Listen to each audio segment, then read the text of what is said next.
አንድ ንጉስ ለአደም በወጣበት ከየት መጣ ብሎ ያላሰበው አውሬ ጣቱን ይቆርጠዋል። ንጉሱ ተበሳሽቶ ወደ ጠባቂው ዞሮ አንተ ምን ስትሰራ ነው የኔ እጅ የተቆረጠው ሲለው ጠባቂውም ረጋ ብሎ ለበጎ ነው ንጉስ ሆይ አለው። ንጉሱ በመልሱ ይበልጥ ይበሳጭና የኔ እጅ ተቆርጦ አንተ ለበጎ ነው ትለኛለህ ብሎ ወደ እስር ቤት ያስገባዋል። በሌላ ቀን ንጉሱ ለአደም ብቻውን በወጣበት ከየት መጡ ብሎ ያላሰባቸው ሽፍቶች አፍነው ይወስዱታል። ከዚያ ለጌታቸው መስዋዕት አድርገው ሊያርዱ ሲሉ አውራ ጣቱ መቆረጡን ያስተውላሉ።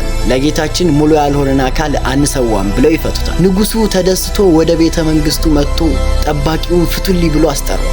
ያኔ ለበጎ ነው ያልከኝ እውነትህን ነበር። እጄ በመቆረጡ ምክንያት ዛሬ ከሞት አምልጫለሁ። አንተን ግን ስላሰርኩህ በጣም ይቅርታ አድርግልኝ አለው። ጠባቂውም መለሰ፣ ንጉስ ሆይ እኔን ማሰርህ እኮ ለበጎ ነው። ምክንያቱም አብሬህ ብሄር ኖሮ ሙሉ አካል አለው ብለው አንተን ፈተው እኔን መስዋዕት ያደርጉ ነበር አለው። በእኛ ህይወት ውስጥ ነገሮች ያለ ምክንያት አይሆኑም።